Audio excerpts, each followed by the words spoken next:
showing everybody how to convert an arcade cabinet. Currently this is a tri-pool 3-in-1 arcade game. Picked this one up yesterday, and we're going to convert it to Vigilante, which in some cases, if the cabinet was originally JAMA, all we would have to do would be swap out the board. In this case, this is a classically wired game. The harness inside of it is, I believe, only a 22-pin harness, so JAMA's 56, so we need to redo pretty much everything. Also, because it's so old, we don't want to use the power supply or the power cord.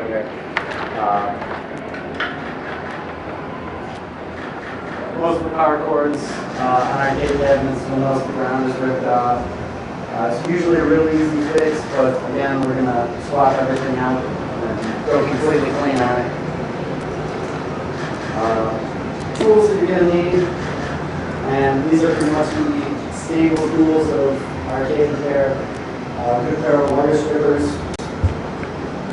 screwdriver, alternator,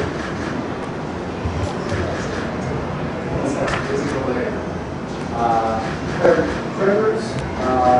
We use Sergeant crimpers here. We use for camp. Pretty much one of the, you've got to have a pair of crimpers. A pair of wire cutters and rubber grips. So basically what we're going to do is have Brandon here, who's assisting us today. He's going to take out the old components of the cabinet, which consists of the arcade board, the power supply, the transformer, fuse block, line filter, and he's going to strip it all down so there's no hardware left in it.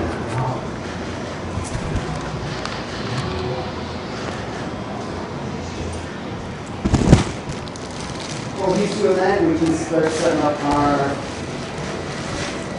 wiring that we're going to be using. First we have our JAMA harness. This basically is laid out very straightforward. We've got 56 wires on the whole harness. Ones from half are broken up already, like everything's labeled. You have a section for power, you have a section for the audio, you have a section for video, your controls. So everything's labeled, which half harnesses are pretty nice. We also color coordinate the wires. For example, on the power, 5 volt is always red. So you can instantly just separate the 5 volt wires. These are all for your power supply.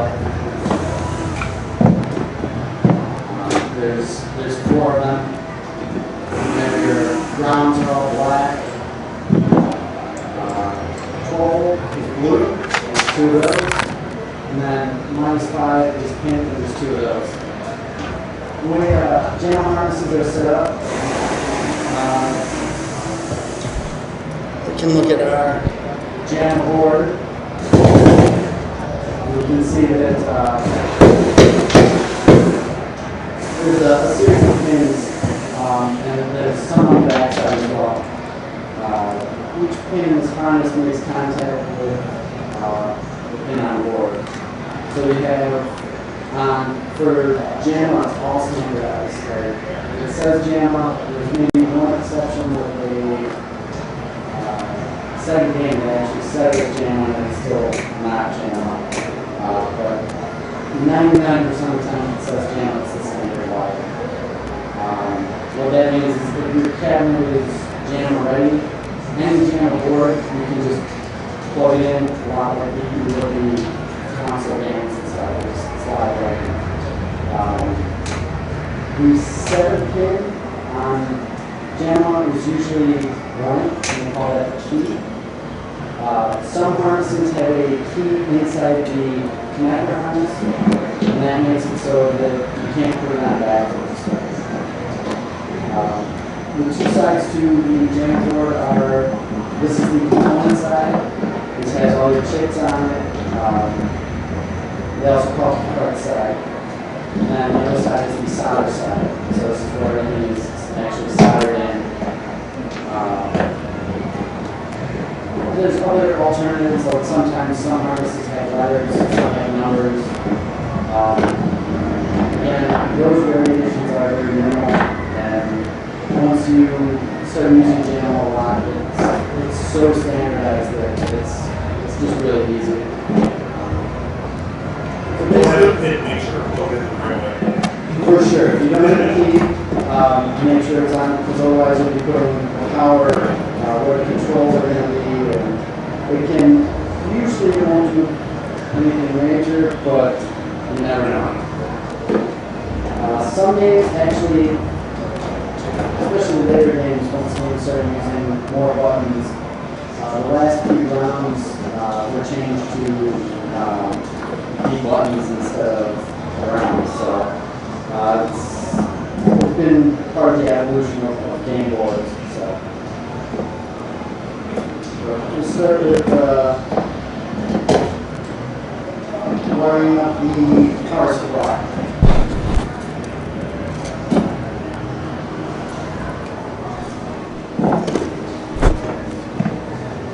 So then we'll do the power in from the wall first.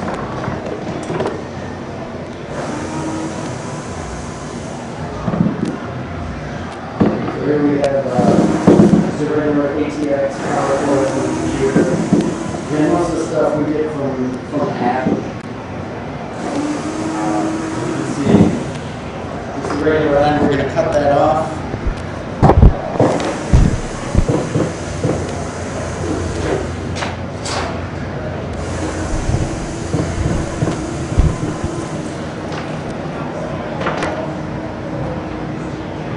Usually people are intimidated about how many wires they think are inside an arcade cabinet, or they think there's so much stuff, and most of the cabinet is just empty space.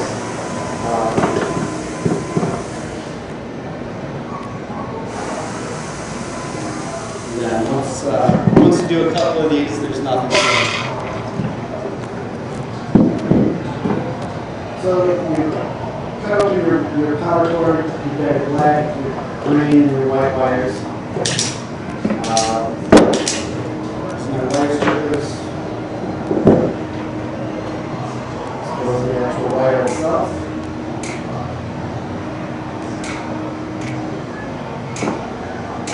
From here, there's a few things.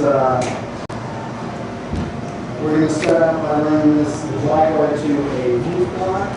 And then everything runs into a line filter. So we're going to use what's called a quick disconnect.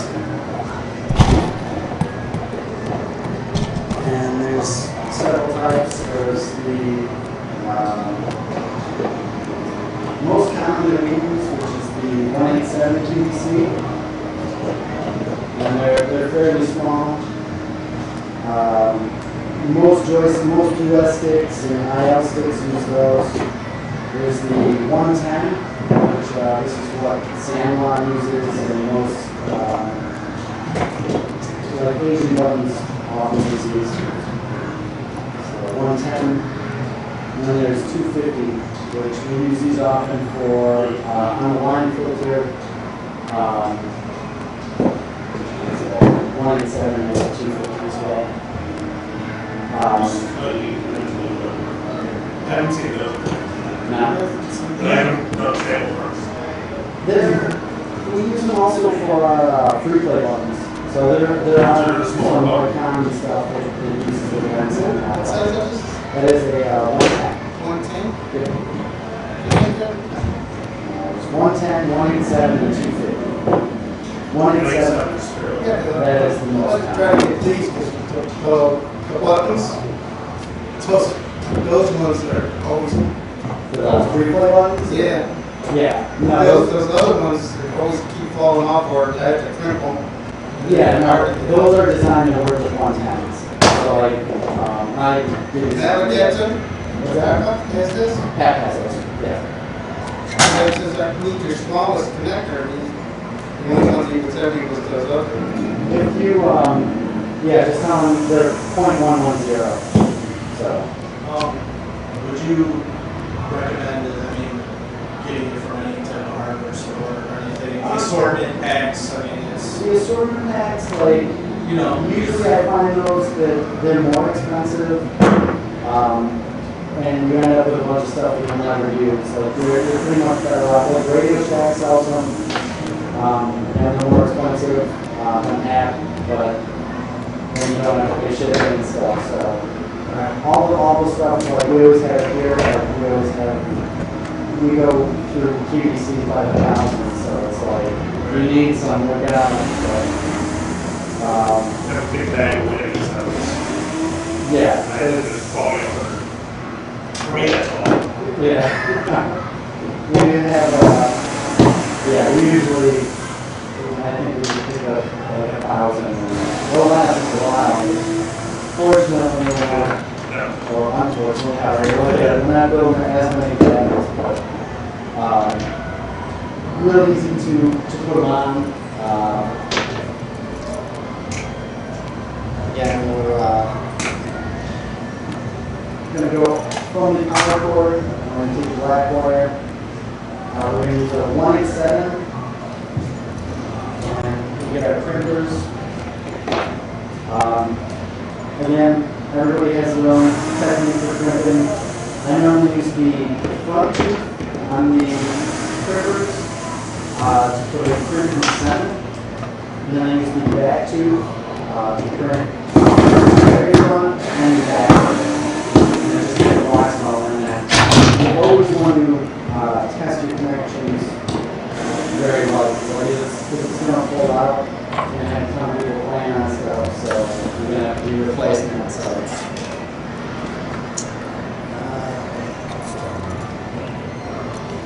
we've got our fuse block, black wire, goes right on to the actual fuse block.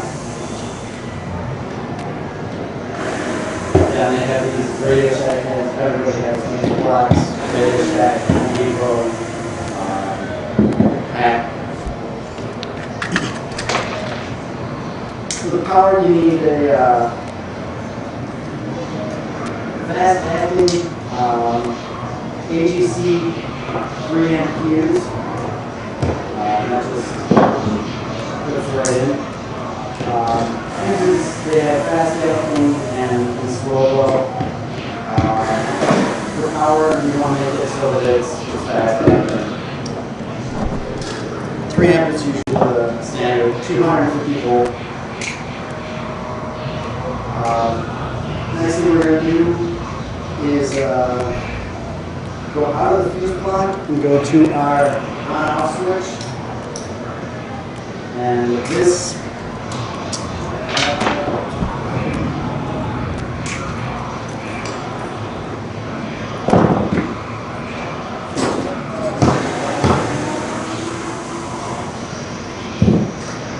got our spool of wire that we have.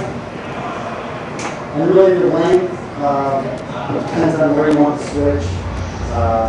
Some people like it on the top. We place all of ours inside of our front home doors. So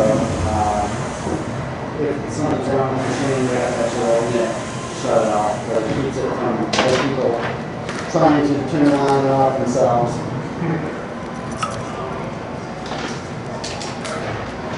So you eliminate, like if they hit the top switch, you just disconnect that and disconnect that to the door? Well, normally, if it like this cabinet, you do not have a top switch, but any cabinet, the ones that usually have it on top, they're usually disabled. Again, for us, we standardize everything just so that if I build a cabinet, he can go, he's going to know everything exactly how it's wired, because every cabinet was wired the same way. So we try to take out any anomalous stuff like that. It's all wired the same way. The wire that we use is a string gauge, or 22 gauge stranded wire.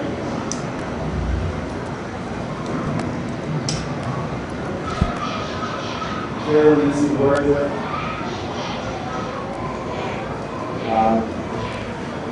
So here we have, going on the fuse block, we have 1 and 7 on the fuse block. The switch is a 250. So the wire that we're going to have to make,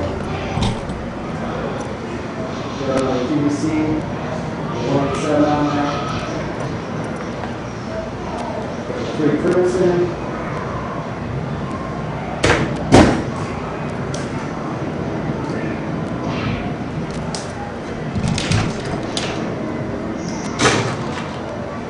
On one side, 250 on the other.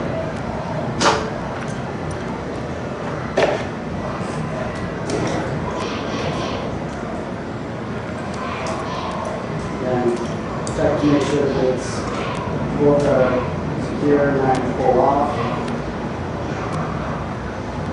So we have the one on the switch, and then your other on the fuse block. Some people don't, in this whole set with the on-off switch, optional. Some people don't want to have switch, they just turn it on by the power strip, that's fine. Don't need to have the switch to go into. So now we're going to go from the on-off switch, which is a 250, and now we're going to start connecting everything to the line filter. The line filter pretty much just stabilizes the power coming in, makes it just a steady stream. So we're going to connect the rest of the wires from the power cord. First we're going to do the one from the power switch. Is there like a model number as far as line filter or anything? There are different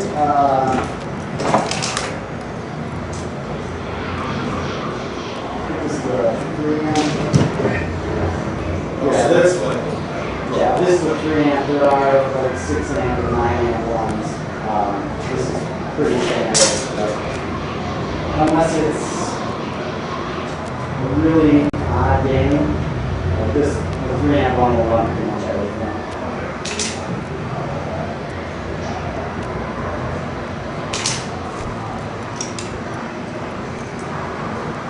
So again, for the black wire, this time off the switch. We're going with 250 PVC, and this time the wire is going from 250 to a 250.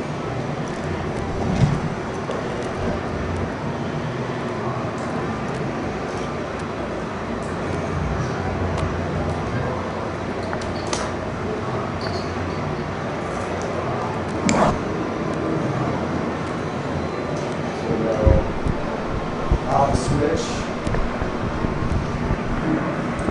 And again, all very standardized. Always when you're going in to the side that has three pins on it. The black one goes on the right.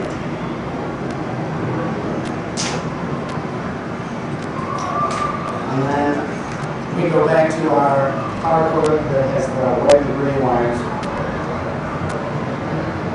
The white is going to get a 250 as well.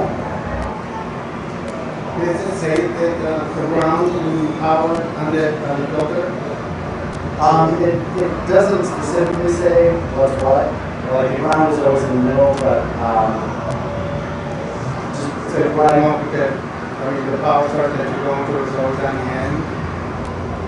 yeah, like if black, it would keep black on the right, white on the left, and green in the center on this type of fuse block. Or this type of line filter, I should say. Then we can attach the white one to the line filter. And then we have your ground. Now the ground is where it's the first time you have to actually look at the cabinet that you're putting it into. One ground going to the line filter is not going to be enough. You're going to need to attach a ground to the power supply.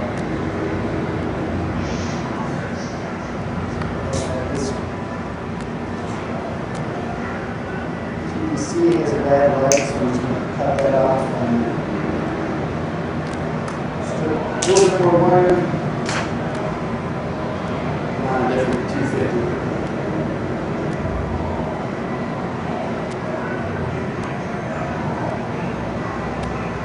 The one thing with wiring anything is you can always add more wire. So like it's alright to make a mistake on it and change something later just because it doesn't work. Plenty of wire. So here we know we're going to need a ground to the power supply, ground the line filter. We may also need a ground on the light. We may also need ground on the monitor. So we're going to plan ahead and put a couple of these wires out of the ground.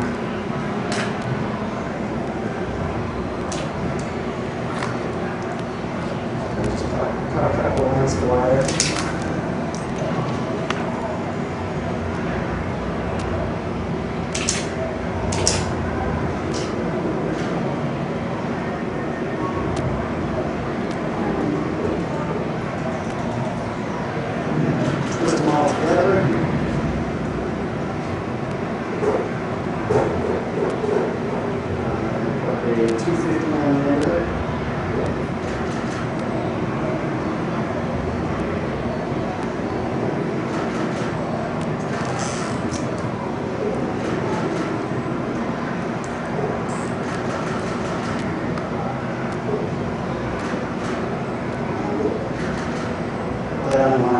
So now we have, from the wall, we have the black wire we have going to the fuse block, and then out of the fuse block to the switch, and then back from the switch to the line filter, and for the black wire, and then for the white and green wires, they just go right into the line filter for that.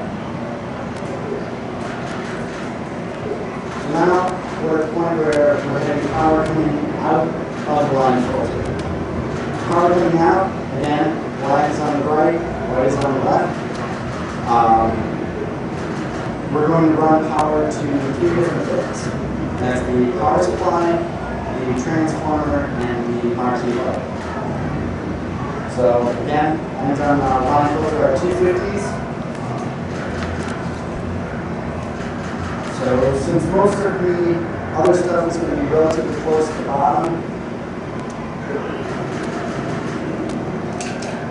that being the power supply and the transformer.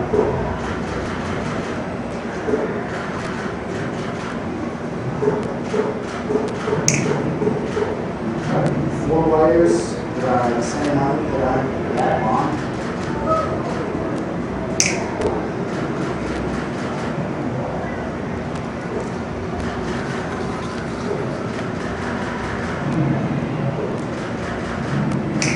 And then for the marquee light, since it has to run to the top of the cabinet, we're going to run that a little bit longer.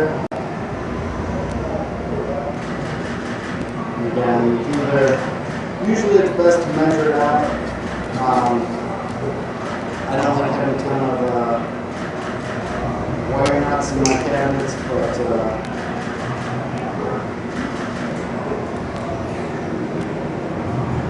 personal preference.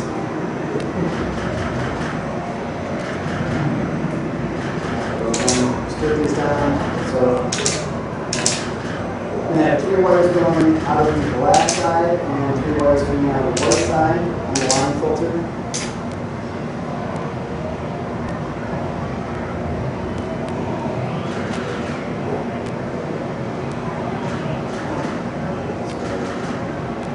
One of those.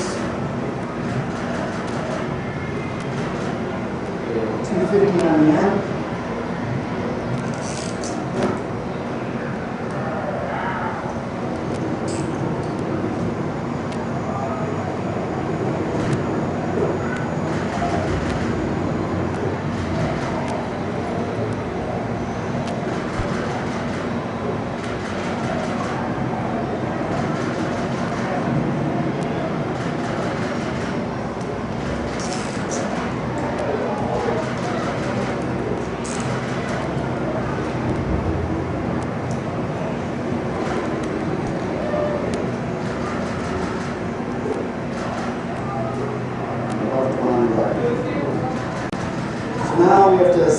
pretty much set up where the power's going. You know these two are going to go, the long ones are going to go to whatever the marquee light is. May or may not be a ground unit for that, but we'll deal with that a little bit later. So first we wire the transformer. Transformer, again, Pat has them. If you're using any CRT monitor, you want to have a transformer on there. Some monitors, like the Sanios, those are the ones that come standard in Nintendo cabinets. If you go inside the cabinet, there's an outlet inside the cabinet, and that gets plugged into a wall outlet. They'll just blow the whole monitor out. Most monitors will run for a little while without a transformer. Super bad for them, they're going to blow out relatively quick. Some of the later monitors, especially on newer stuff, definitely on newest, like full T golf games, they don't even put a transformer in there.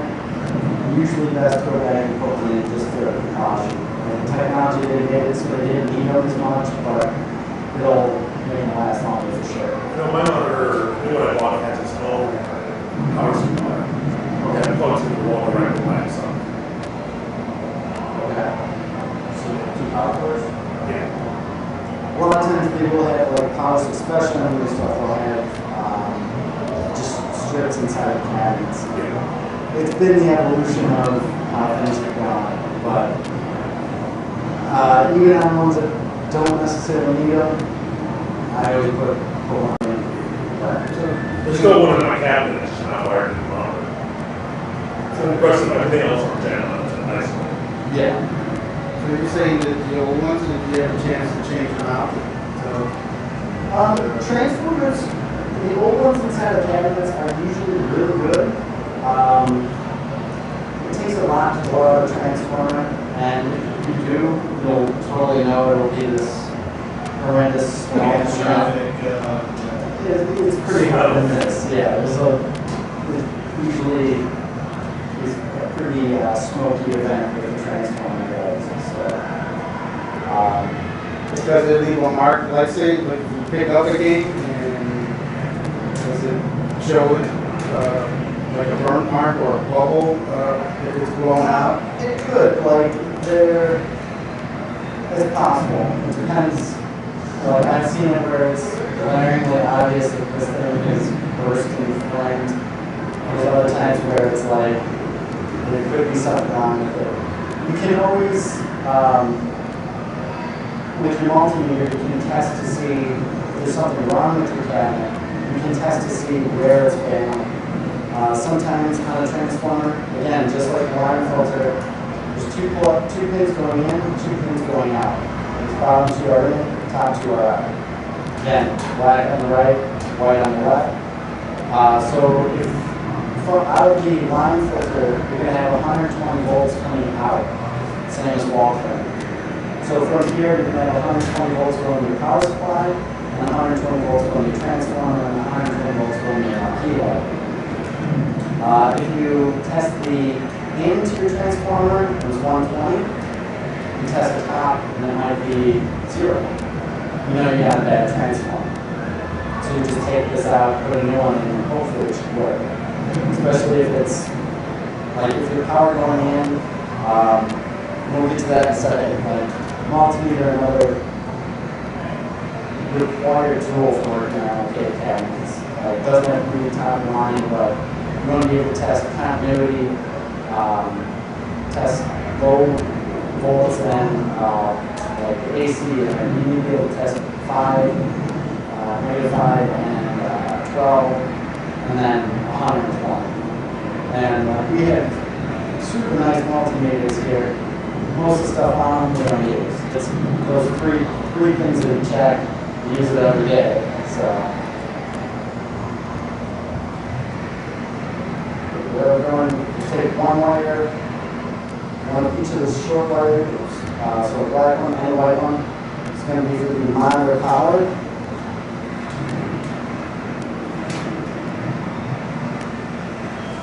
So the transformer is 187 TDCs.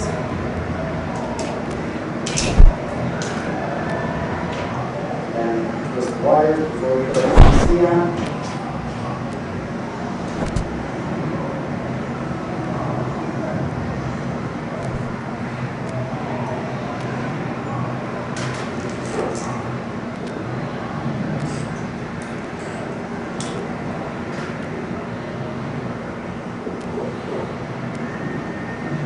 Most of the stuff, a lot of times we just build it outside of the cabinet and then just take it over and throw it wherever. We'll probably eventually be selling full setups here where you just take it home, throw it in the Custom cabinet. setups, basically. Yeah, just, we used to have Kind of like them Outbox on. does, so I don't know, I mean, some Yeah, there's, It's still stuff. oh yeah. Every time I read, he's putting things back there. I hope not. And send them a check, though. Yeah. Okay. Boom. So we can we'll attach these two 187s in a second. Grab the other one black, one white. These are going to the power supply. So this one will actually go back to the, before we put the line filter in, we made those ground extensions. We're going to put this one main one in the power supply as well. And the power supply needs horseshoe PVCs. So we have just these. Again, cap, Home Depot, Radio Shack. There's a size for, based on what size wire you're using. Again, 20 to 22 gauge. Can I ask a question on the transformer? Sure. I noticed that some of them have 3 or 4 lines coming out of them on the top. Yes. Are they all the same though? I mean, like, if they have the 3 or 4 going in and the 3 or 4 coming out, they're still going in at one point? It depends. Some, especially on older games, a lot of older games used to run everything through the transformer. And games like Frenzy, which we have right over there, there's a lot of wires coming out, and the board voltages used to be different. With the new setups, like you can go online usually, type in the type transformer, and it'll tell you what each pin is, and you pretty much just go wire off of that. But pretty much anything out there, if you want to replace it with something standard, it just makes it so much easier. And they're relatively inexpensive.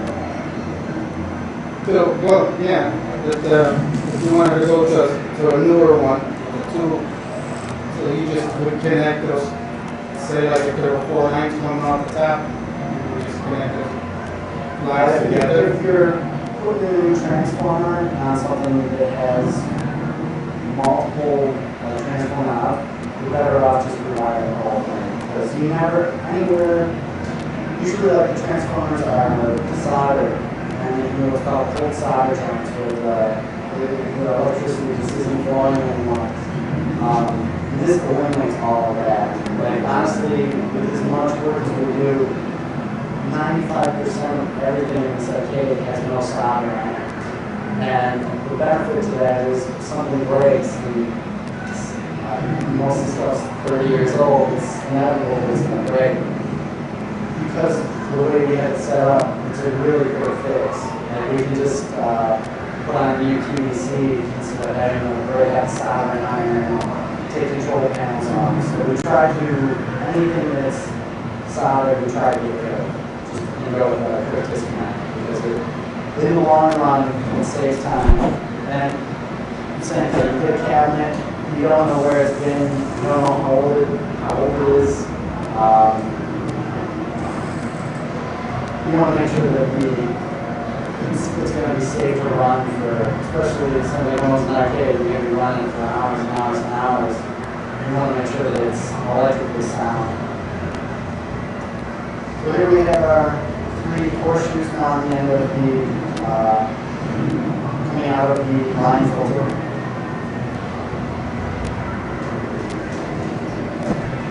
Where we can transform there. Take the right one, go into the primary, bottom ones.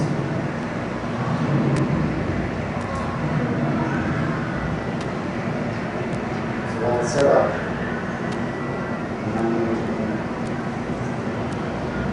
Grab our power supply.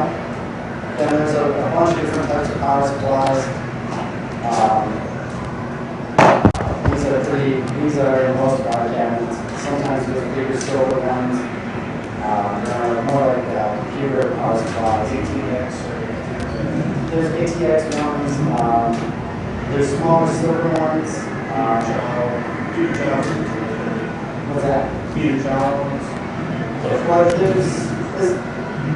they're all pretty much the exact same thing, with the exception of sometimes the amperage is a little bit higher. Really doesn't matter. They all work just the same. As long as it has +5 ground, -5, +12, and then place where your power can come into. Some games, especially classic games, will sometimes only need a -12. There's some non-name ones like Keyword, which is -28. And that's to run a knocker. A lot of times, especially in Pac-Man games, there'll be sometimes you can get away with, like, if Pac-Man has 7, you can get away with running a 5. A lot of times, you have to look at your wire pins. So a lot of times they'll require a weird voltage that would normally be running off a transformer. But all you're doing with that is running the onboard ones or something. So boards, 90% of the time, it's going to be +5, -5, and 12 volt. That's all you really have to worry about. Again, unless it's something classic.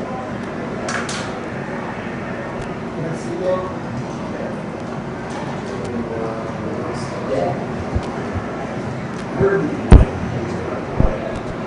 Yeah, like Move it down the floor.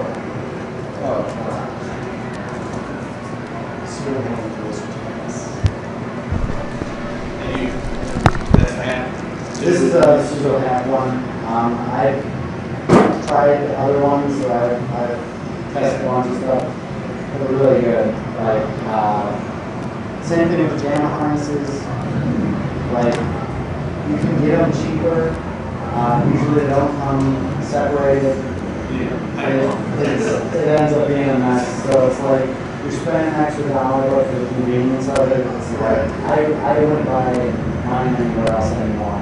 You can say what you have, you showing Right. Well, they're super good. What size was that? Well, this is just the standard. The part number on it is 80006400, and that's the Suzo Hat Pro Power.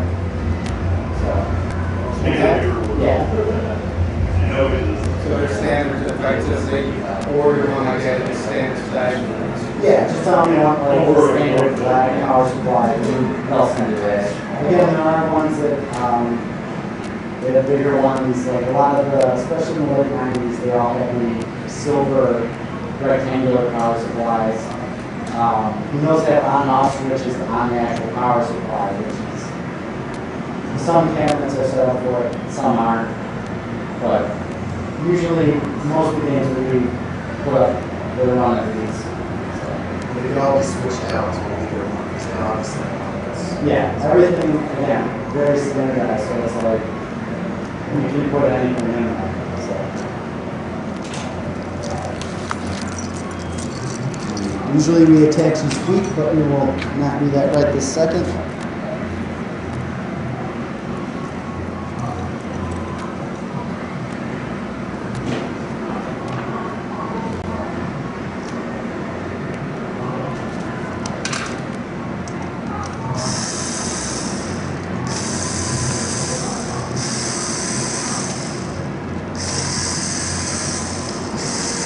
Everything on the power supply just connects with pull out the screw. You just loosen them all and then put your connector in. Do the white one first. Power supply is labeled. First one is +5, then there's 2 grounds, then -5, and +12, and the FG, and then 2 AC. So we take the white one, we're going to put it into the bottom.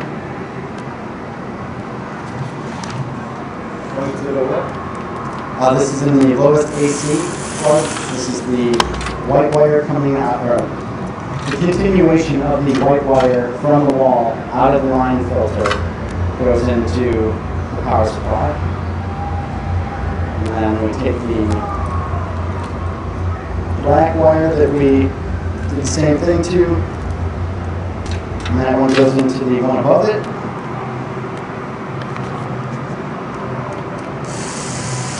Screw that in.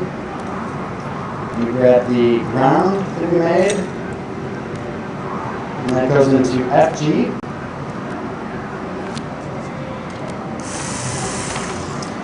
And now we're essentially able to test it at this point because we could plug this into the wall.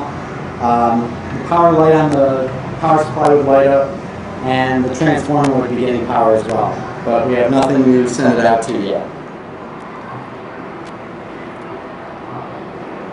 So next step is going out of the power supply into the JAMA harness. And again, with the harness that we use, it's all color coordinated, so it's super easy.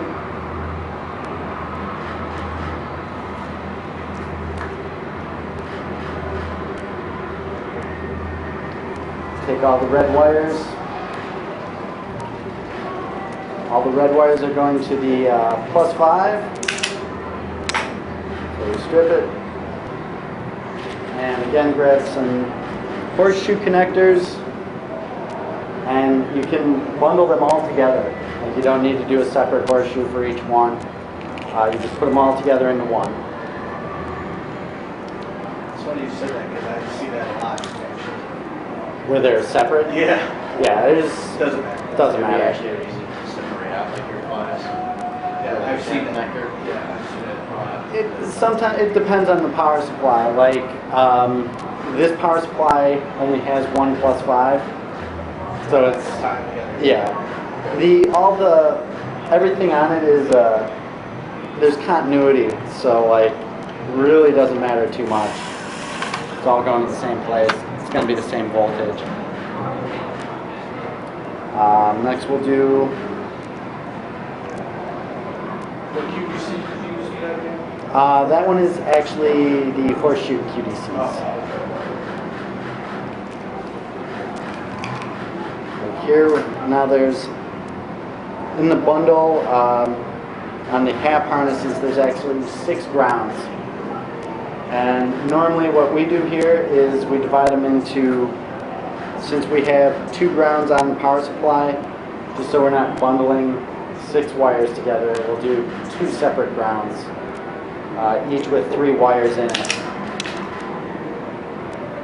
So 3 wires, twist them together. Put on the horseshoe.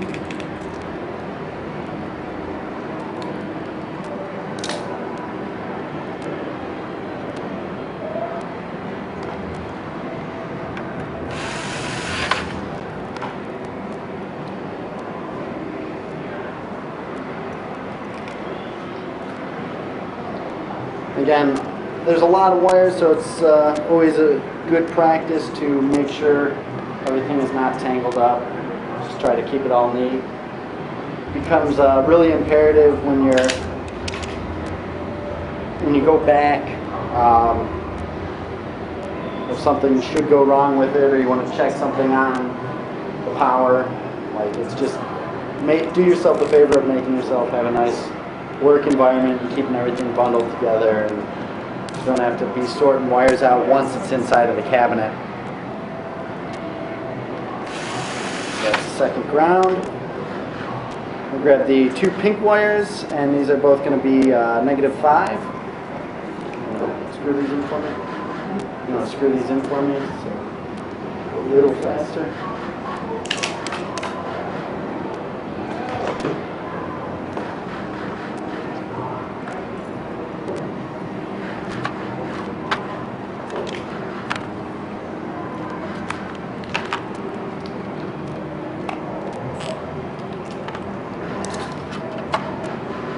Pink wires going on to the -5, and that leaves the blue wires, which are 12 volt.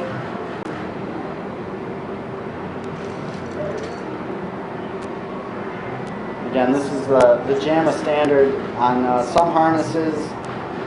Don't always go by wire color unless you're 100% sure that you're working with a JAMA harness. And a JAMA board. Blue wire.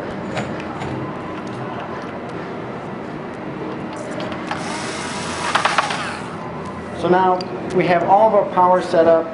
We have nothing connected to our JAMA harness, but this is actually a good time to test our power going in. This will make sure that everything is working properly. They call this the smoke test. They would always tell you, in the actual instruction manuals, they would recommend disconnecting the board before you turned it on, just so you didn't blow the thing out.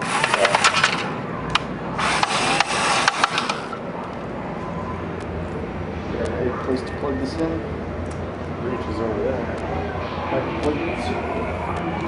So you have to be always cautious now. Normally, by this time, we would put it into a cabinet just so we don't have live electrical components sitting on the floor. Not yet.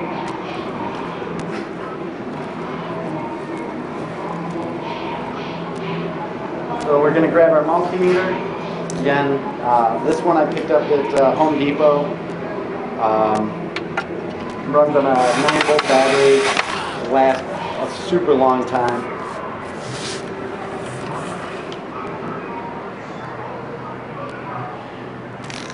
Usually the multimeters will have a continuity tester on them, which usually is indicated by a speaker.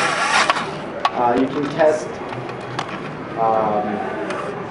if you touch both leads together and it beeps, that means there's continuity. Actually, Brandon added a cool feature on our multimeters. He connected the speaker and he put in a headphone jack, so when we're out on the floor, because can't hear anything out there, so we have headphone jacks with us so we can just jack into and listen. That was something he came up with. It was pretty awesome. Testing continuity basically will show you from one wire to the next if there's any split in it. So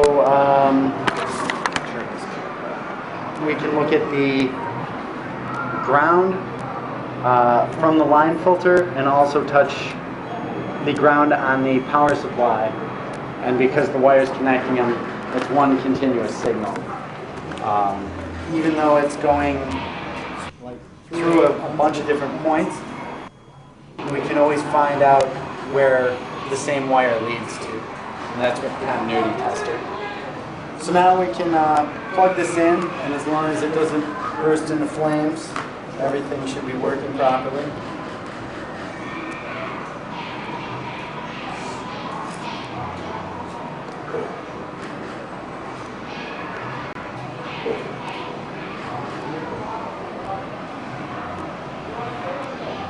And you gotta make sure that you flip your on switch on.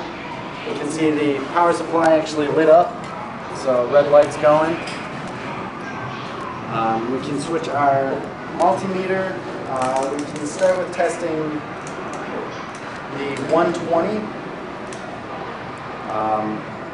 So you put your black lead on the black side, and it's at 118.5. It's supposed to be 120. It's good enough. It's going to power everything just fine. Sometimes you'll get a little fluctuation, but that's fine. Usually if it's anything too much lower than that, then you want to start looking into if there's something wrong with the outlet, the cord. It's supposed to be right around there though. Like 117 to 120 is fine. So we can test, again, test line filter in, line filter out. We can test the transformer. That's 115.5. I might need to calibrate my tester, but we know that's probably good.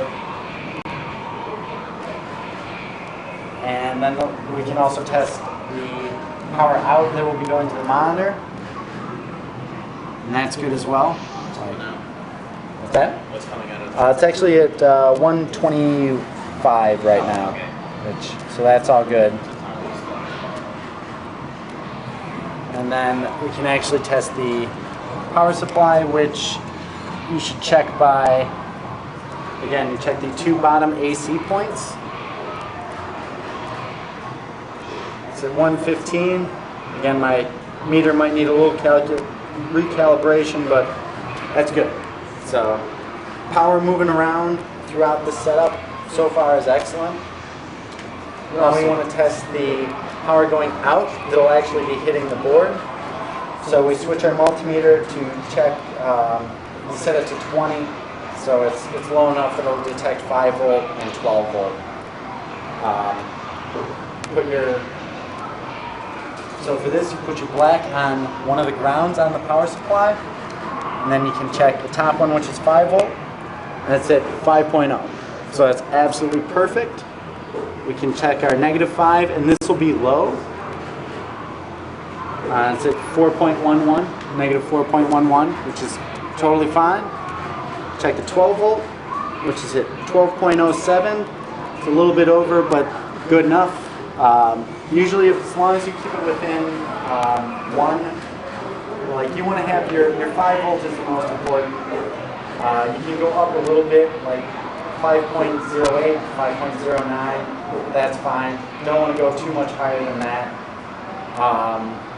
Some games, especially midway games, they like a little more power.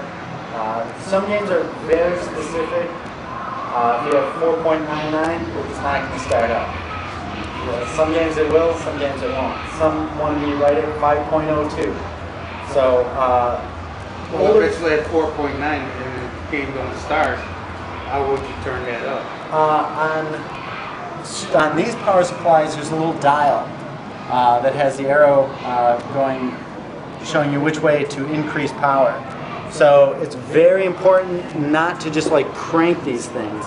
So like you want to have your meter on, be able to see it, and adjust accordingly. So like now I just, very small movement, it bumped up to 5.12.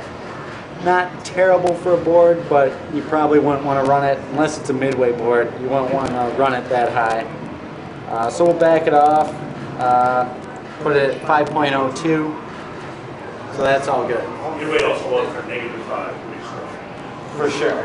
They're, like some of the games, again, usually the -5, usually for audio stuff.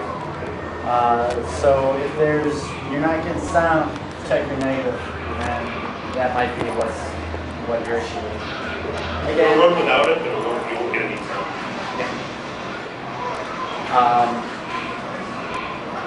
Some games are different. It is usually audio for 95, but at any point, like you might be getting 120 in on your power supply, and it might not be putting anything out. So make sure you check everything. There's a lot of components on the actual power supply, so if something goes wrong internally, it might be partially working. It could be shorting out, like if you have your leads testing it for a while, leave it on there and watch and see if it starts changing. Like if your game shuts off every 15 minutes, like it might be a pain, but you can rig it up to where you could actually add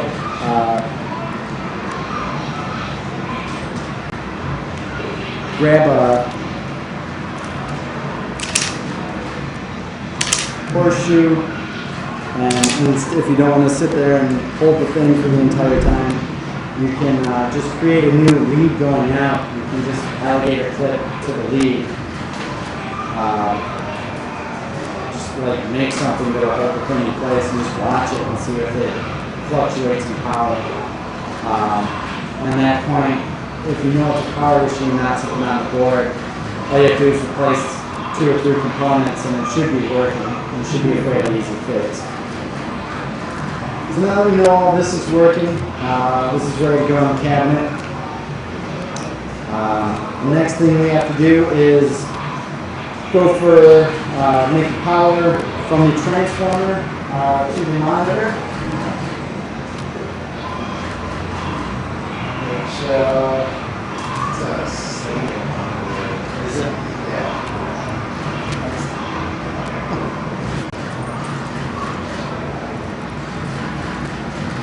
So we're going to cut 2 pieces of wire. We go basically from the bottom of the cabinet as high as the monitor is.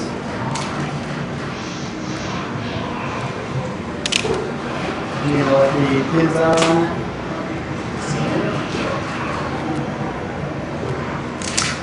Are there usable pins or is that all?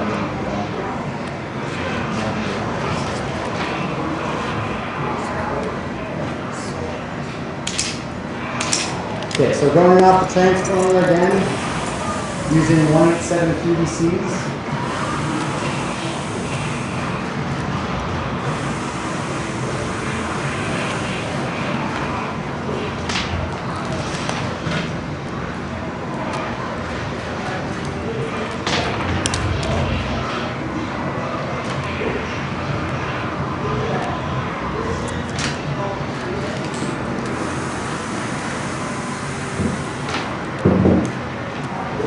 Again, some people solder directly to transformers. It's totally fine. Again, we always want to make things simple for later repairs, so we always go PVCs. The monitor that we have in there, there's only 2 wires working power, so we're going to make a 2-pin Molex adapter. Power.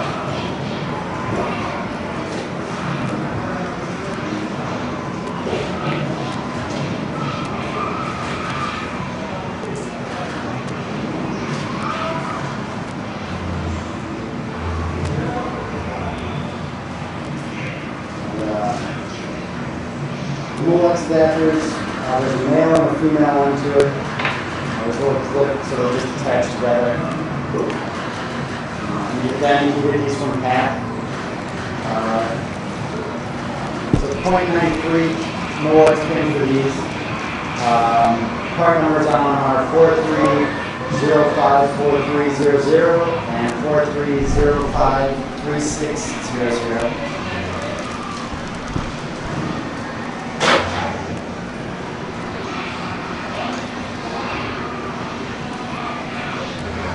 Then we need 2 Molex pins.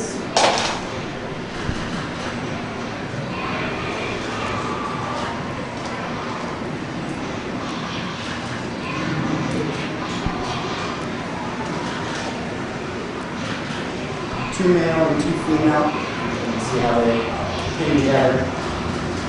Molex pins, you can use these in a bunch of different situations. We always use them for power to monitors. You can also use them for control panels, like if you wanted to make a control panel that was detachable, you would basically, wherever you wanted the break to happen, you would cut it, you'd put Molex pins on both sides, female on one side, male on the other, and then just use Molex harnesses to keep it all together. And that way, if you wanted to swap out your control panel or work on your control panels separate from your cabinet, it just attaches.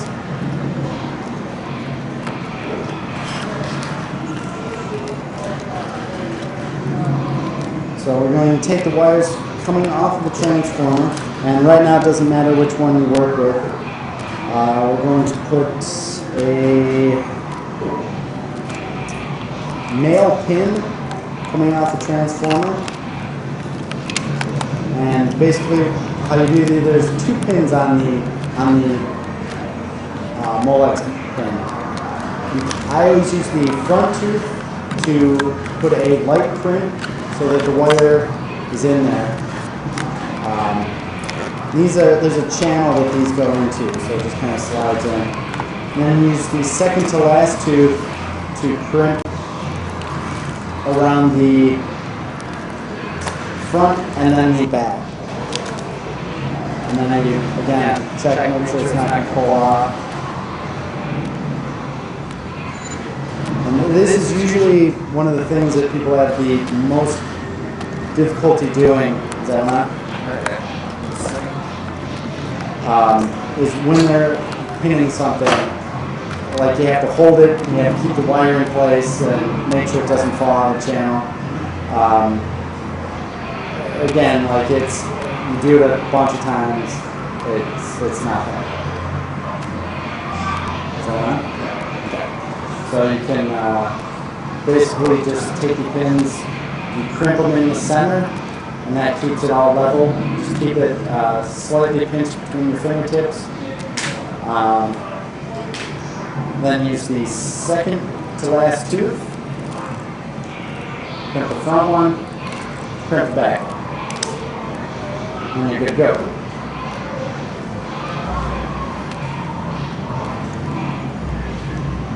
So we can put it into the Molex harness. Doesn't matter what side the light goes on. Doesn't, most monitors, sometimes they'll designate which is black and which is white, sometimes they won't. It really doesn't matter unless they specify.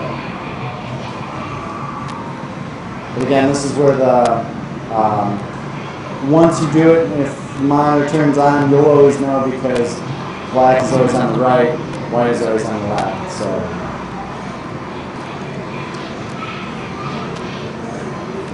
Then we have, these are the wires from the monitor power, and it does not designate which is which.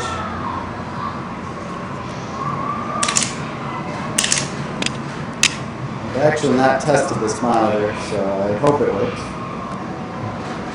Is that the portion there? Yeah, definitely original. It's a Samuel monitor. But it hasn't been vertical and it's set to, has an odd, like it was not using the Nintendo cabinet or anything, so.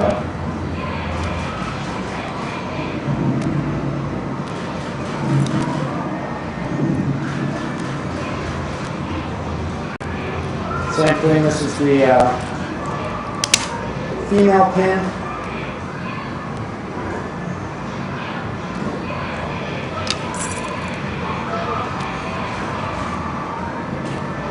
Crimp the back, and then crimp the front, or crimp the middle, and then the front, and then the back. And check it to make sure it's all solid. And then we can put that into the other Molex connector. And make sure it's not on. Probably should not be plugged in.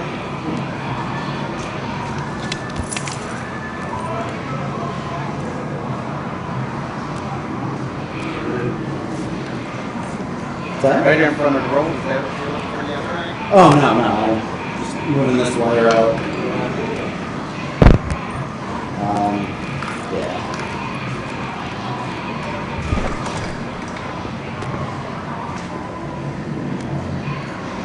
So that's all set up. Right now, if we can check and see if this turns on. Normally, would you have mounted everything first, or would you? I heavily recommend it. So here, sometimes it'll be sitting out. Demonstration, got everything. Yeah. Most of the time, you I would always recommend putting it in a cabinet. I don't know if I always follow that practice. Usually we end up having most of the stuff built outside cabinets, and it is always best to do it inside just because you can have all your wire measurements to be exact, and you can make it look a lot cleaner if you're running the wires up alongside and be pinning everything in. So you can always have it clean as you go. But yeah, again, for the demonstration, everything's out just so everybody can see it.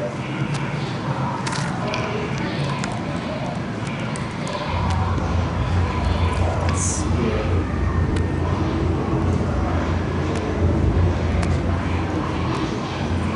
Jam board. Actually, we're not ready to test it yet because we haven't done the video. So, Yeah, that's gonna be weird. Because that's I would that almost- wire over there. You're gonna have to just splice into it, or get one of those things. alright. Normally, you want to grab the mouse real fast and flush it standard. So, again, these harnesses have the video separated and color coordinated. So you have red, green, blue, black is the ground, and white is the sun. So on standard monitors, which this monitor that we're working with today, this is not standard. This will require a different method of hooking up. When you talk to Sandy, resolution-wise, Well, no, the most monitors have a Molex connector that looks like this. They'll have a series of pins. Sometimes it's broken into two separate parts, but usually it's the red, green, blue, and ground on one. And then there'll be 3 more pins, which is the same. On this particular, like, majority, I will probably only have like 3 monitors that don't use Molex pins like this. This one has a cable that actually, I don't even know if there's a pin out for it. If I can see over here, I know what it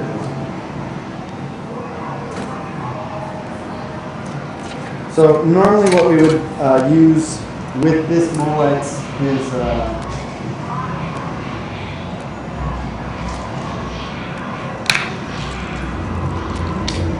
these video pins,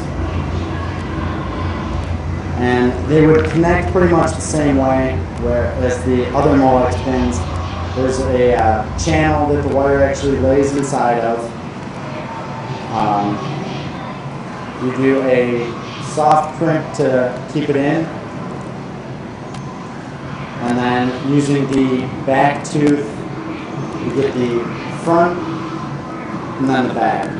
And it just bends the metal around, and again, check it for durability that it's not going to pull off.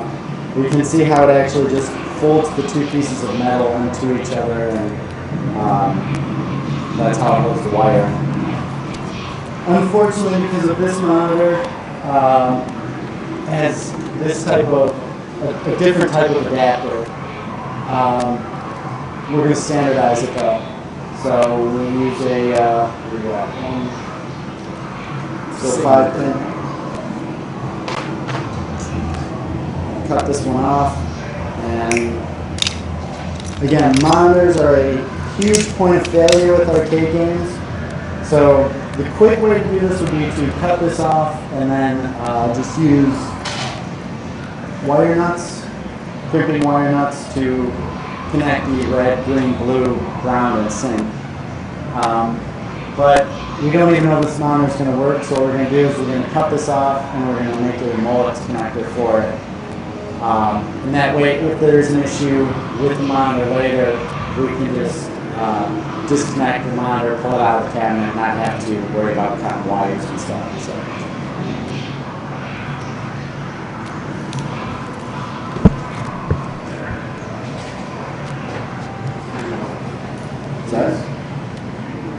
Yeah.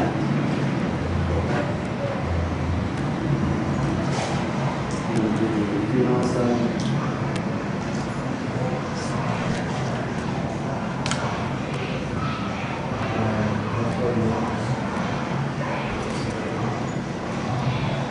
Yeah.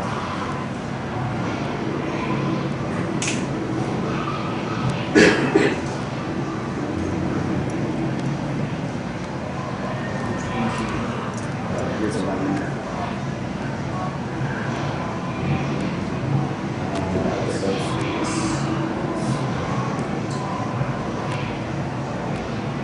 So we'll have Brian do the female side, and I'll do this other side. Again, with the hardware being so old, a lot of times you do have to improvise.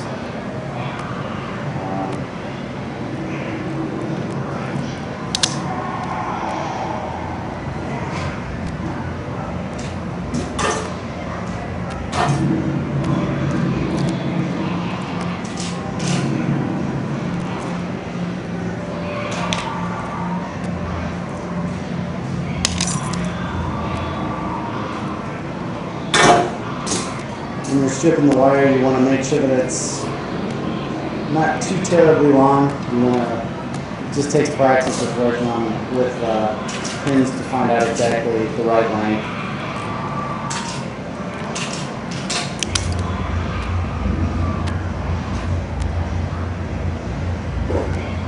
The one downside to doing a Molex connector is it is another potential point of failure. So if your monitor, you turn it on and it ends up not having one color in it, like there's no red in the screen, the first thing you'd want to check is the continuity between the Molex, like touching each other, because everything will still work, but just if the pins aren't touching properly, it's not going to display that color. So they do like a wiggle test. Pretty much. There's monitor testers. Again, it would be difficult for this one because it doesn't have the standard Molex connector. But oftentimes, like, even if we're seeing color issues, we want to determine whether it's on the board or within the wiring or with the monitor itself. So monitor testers, they're expensive, but can really help you determine where your problem is quick. So now we have this all pinned out.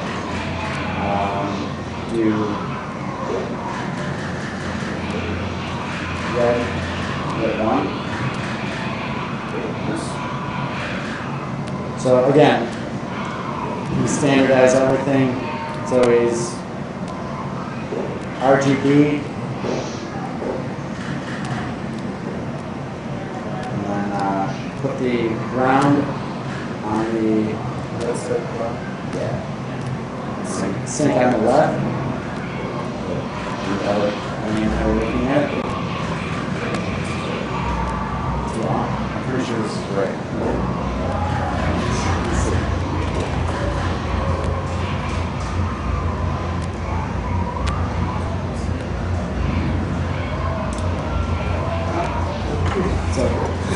Yeah, because you can change everything around when you're putting all this stuff in.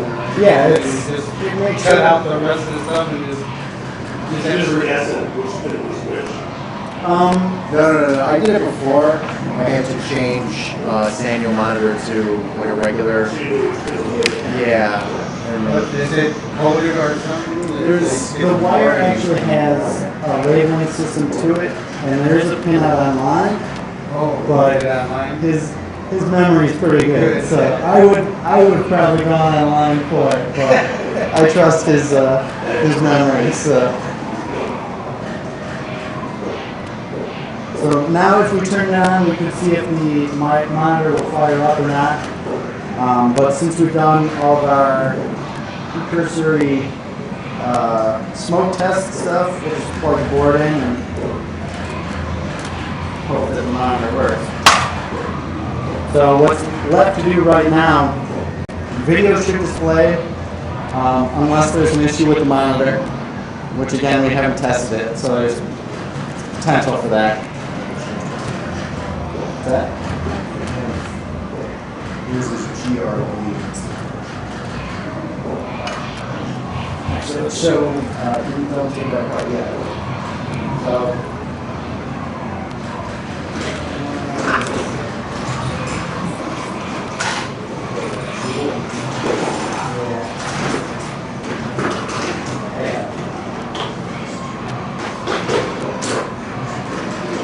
so one of the pins was actually wrong.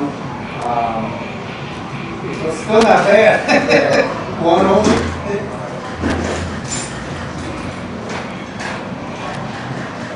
There's two types of super useful pin extractors. This is the first one. This is used for the Molex pins. And it's basically like spring-based, so I'm going to show them how to use that.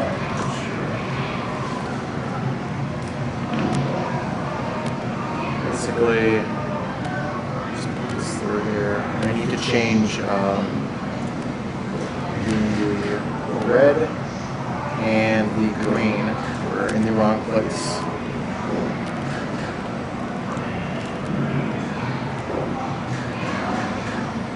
Basically, what's happening inside there is just pushing the latching pins in and allowing the Molex pin actually slide back out. The cool thing about these is like the pins are still usable, so you don't have to like put new ones on. You just pop them out, switch them around, and put them back in. This other one is for video pins.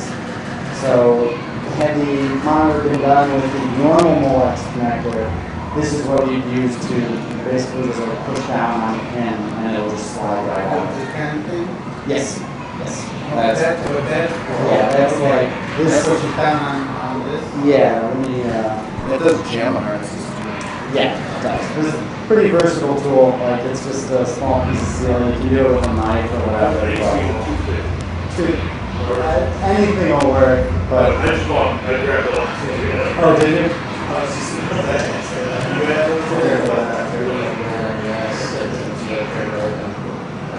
Like this, basically, if this was the old video pin, you'd apply slight pressure on the back of the pin, push down towards the back, and just pull the pin right out. And they're really good. It's good to have on hand. Yeah, for jam harness stuff, say you wanted to pull out a pin, and actually I'll show one other thing on the harness. Like you'll notice on this harness, the last two pins are open. So for games that came out later that required 6 buttons, you'd have to put pins in here. So basically for that, you just grab your wire and they sell single JAMA pins.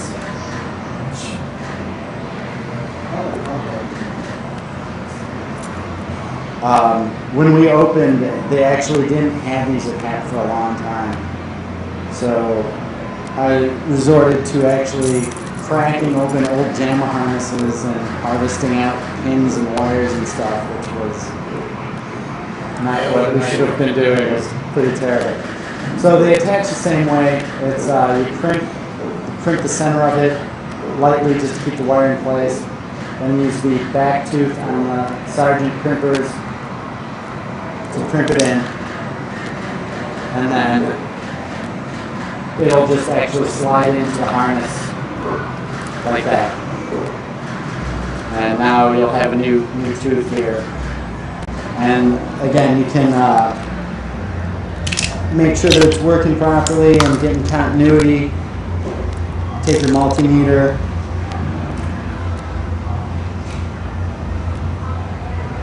Put one piece of the wire there, and multimeter goes off, so continuity would be good.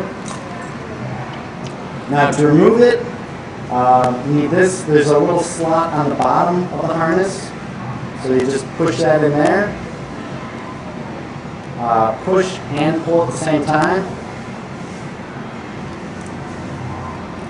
and the pin will just pop out. And again, you can reuse it, but we won't.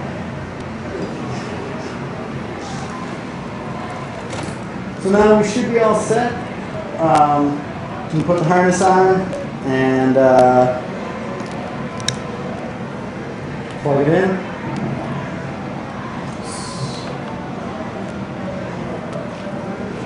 You hear the monitor fire up.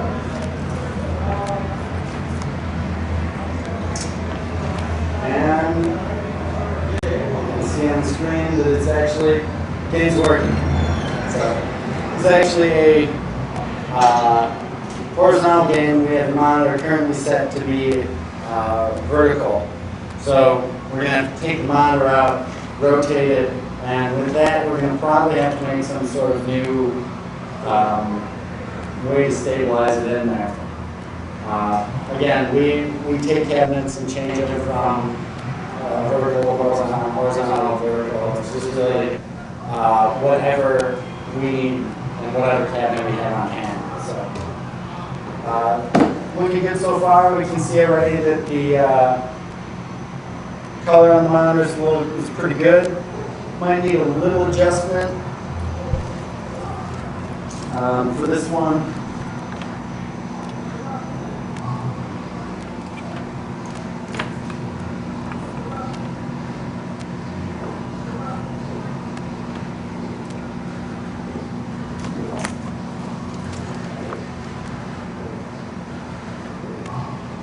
There might be a slight issue with this monitor.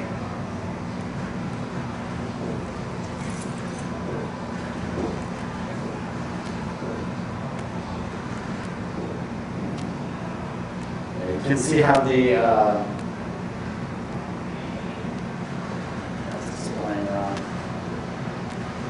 it's kind of actually rolling over itself, so it's not terrible, but we'll probably do some work on this actual monitor before we put it out on the floor. And it looks to be a slight collapse problem going on with it. Most of the monitors have controls that you can adjust.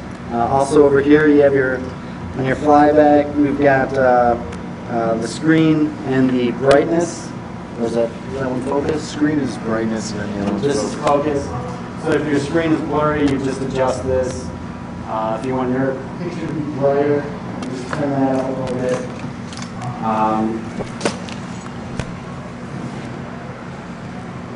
Monitors are one of the few areas on arcade cabinets where you have to respect monitors just because there's a lot of power going through them. Even if they're off, they can retain a charge. Doesn't matter if they've been off for years and years. There's an anode on there that can put out a 50,000 volt shot if you touch it wrong. I've heard stories of one of our guys that does monitors was blind for 3 days from touching something wrong on the monitor. So just always be very careful with them. Any place that's set for adjustments, like you can adjust them, it's not going to kill you. We also have had people that are so nervous around monitors. It's a simple fix and they don't want to ever touch it. There are monitor tool sets that you can get.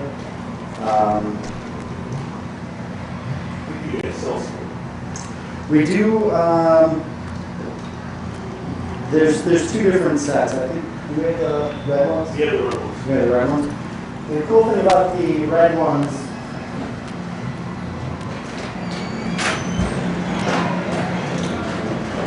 The red ones in it.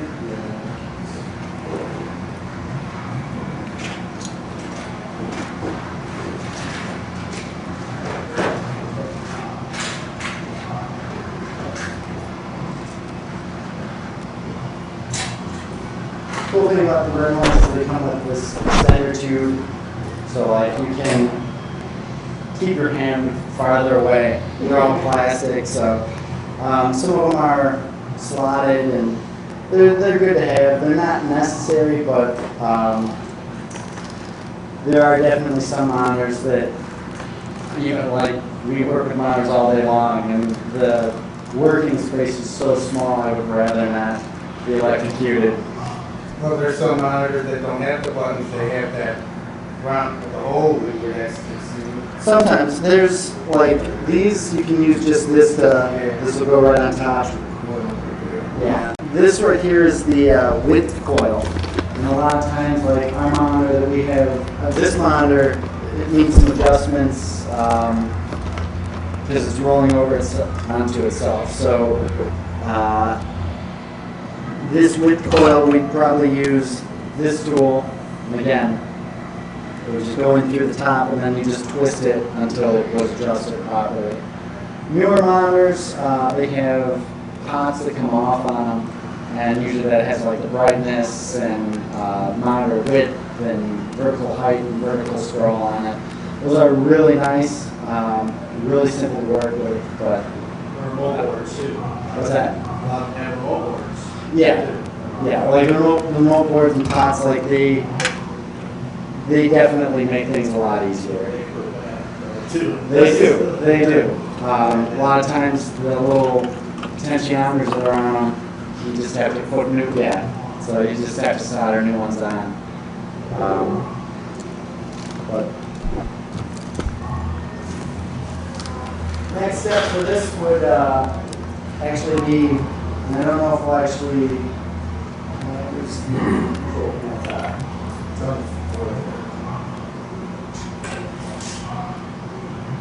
so Vigilante, 2 or 3 button. I'd have to double check. I don't remember Vigilante was Probably just look at this because it only has exactly what it needs. We could pretty much get this to work without doing too much work to it. I would probably change the stick out to be a half, or actually an IL stick. Well, 2 buttons? Yeah.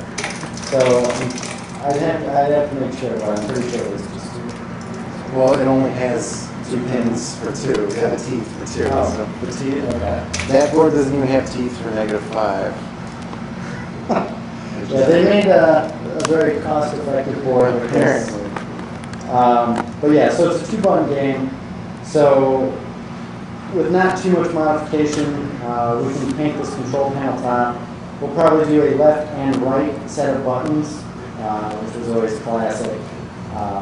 Mostly found on like older games, but with this much control panel area, there's no reason to not do it. So. Yeah, that's actually how it happened. It was 2 on each side. Awesome. So we'll probably take this one of the buttons off. We'll put a button plug in.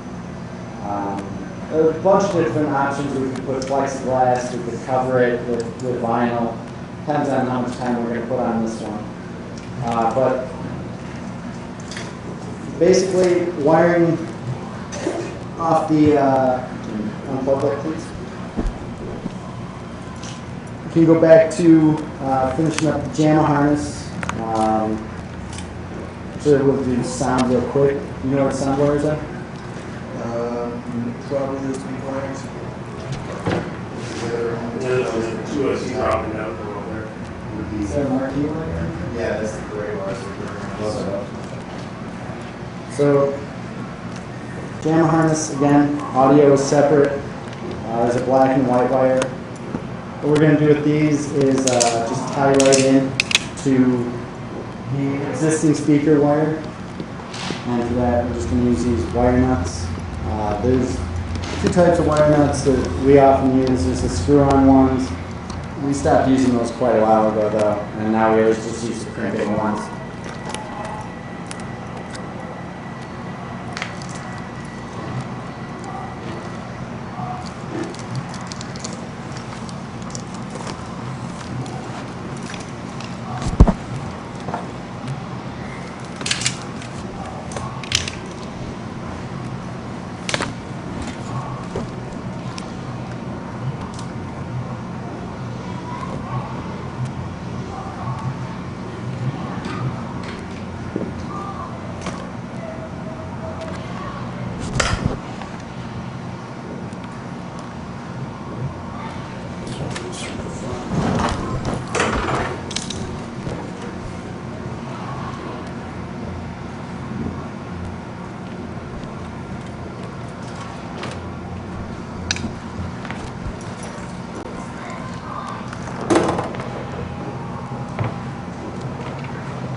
now that should be the audio working for the game as well.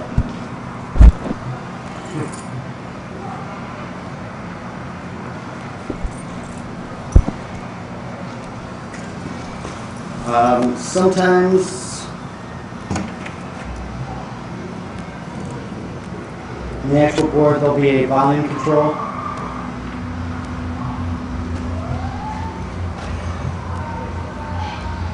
Here we go. Could be not the dips. Yeah.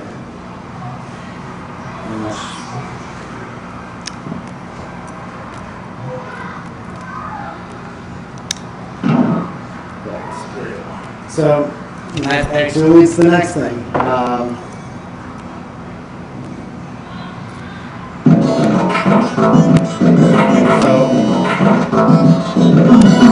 If you're sure your audio is set up properly, usually on the board there'll be a little volume knob. Sometimes there's several, depending on the game. Sometimes, like a game like Wizard of War, will have volume knobs for each. There's 3 speakers in it, so it's all separate control. So just look for that. Sometimes it'll have dust under there, so if you twist it a couple times left and right, if it's not working, sometimes that's a simple fix.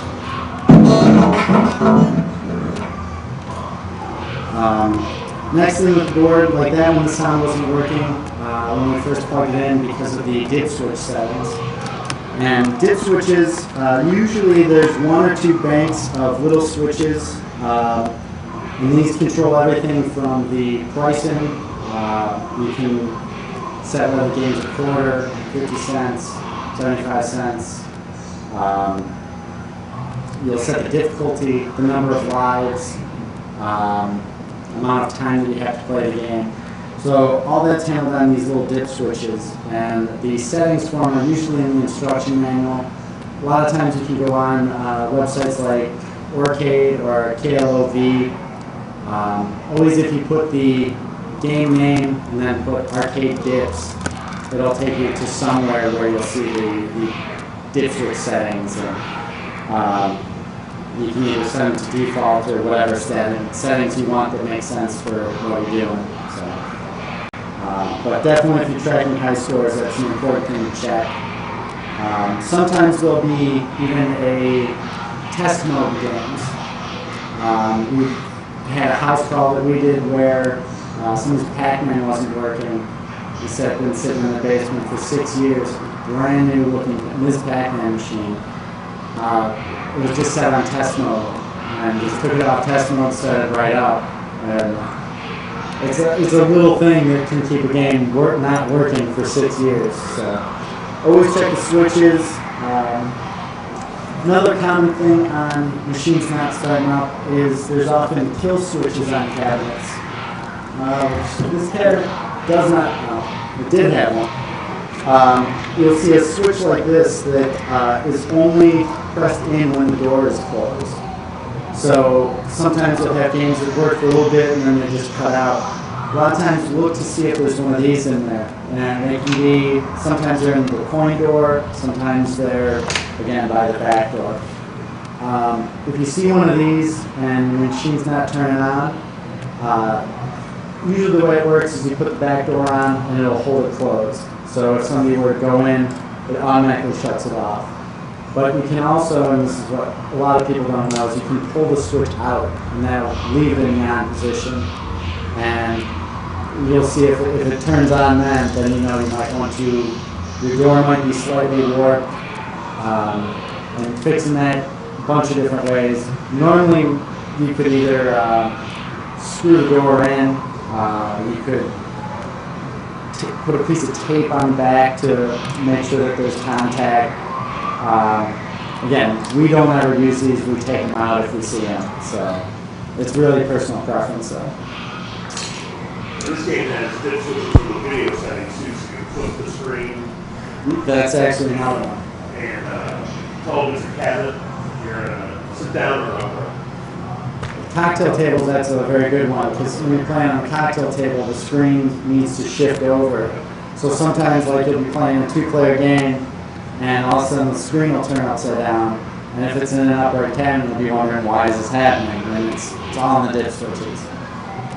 I was wondering, is it simple to install a volume control? Because I've got a Ninja baseball Batman, and it's just got the pot on the board, but I'd like to put it on somewhere else and turn it up and down. Is that just a simple matter of installing it between the board and the speakers? Yeah, like you can, some cabinets are set up that way. Yeah, like I got it in a HS5, and I have no like point order controls or anything like that. So is it a fairly simple process to do that? Or? Yeah, you could pretty much. You can just look it up online because the potentiometer is just limiting the amount of power that's getting through. If You could do it off of here. right, I would just do it off there personally because I don't know about the other way. But the other way is probably better for the board. But you could just move that pot. Yeah, right. Like you just turn that up all the way, and then like he was saying, you know, move the pot somewhere else. You could do that.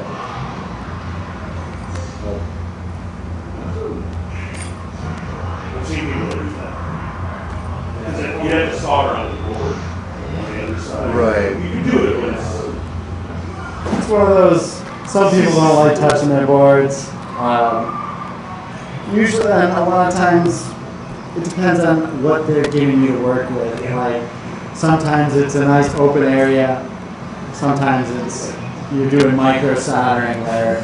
Unless you have something that's really a good soldering iron, it's going to be really difficult for you. Shut it off. Stream or then? it's a little bit, it's almost 20 years.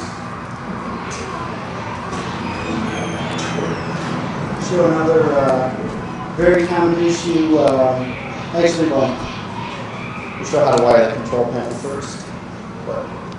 Control panel, we won't actually get this fully operational. But basically, do you have a joystick? Half stick? Yeah, one of those, and some buttons.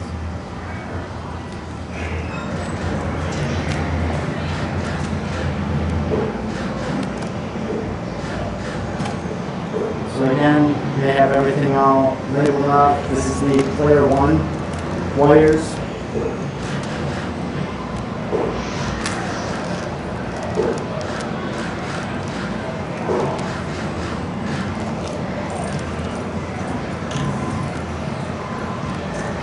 And normally we have these up front. These are channel harness cards. Basically, it shows what the pinouts are, which pin on which side does what.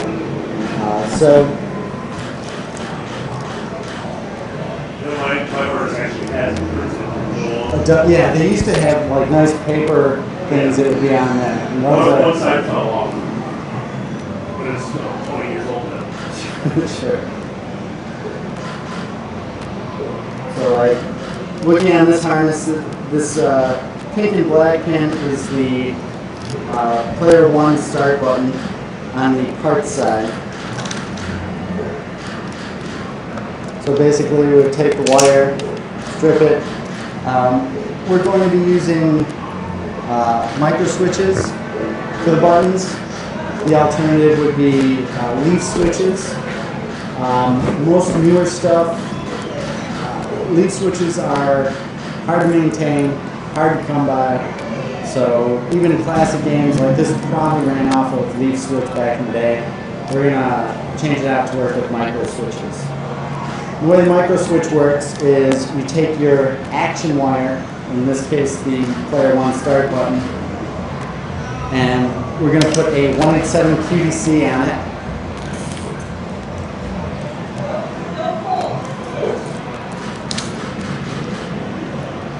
So you have your button, and the way the micro switch clips in, it just slides onto the front peg, and then spins down, and then there's your button. So you take your action button, which in this case is the start button, and it goes on the middle peg. And then you just need a ground, which again they bundled it off, so there's a black wire in the bundle of wires. Strip that. We're going to make a continuous ground, so we're going to cut another piece of wire and daisy chain it.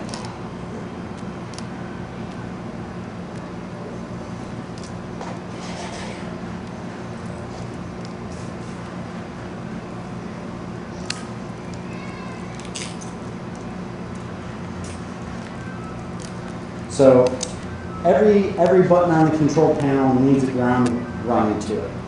So you have your start button, or your player 1 start button, your player 2 start button, up, down, left, right, button 1, and button 2. So we're going to need 8 grounds total. So we can just really just keep daisy chaining from one to the next.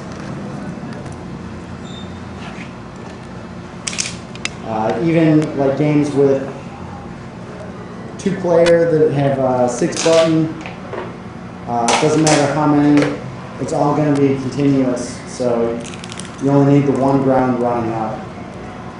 And for what we do, we always put a test button and a service button on ours. Sometimes we have to put a free play button, but again, you can do it all off of one ground.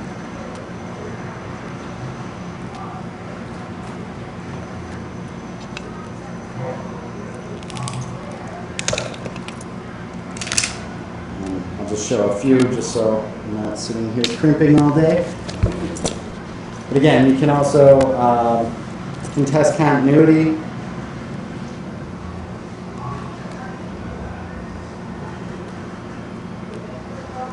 We have 3,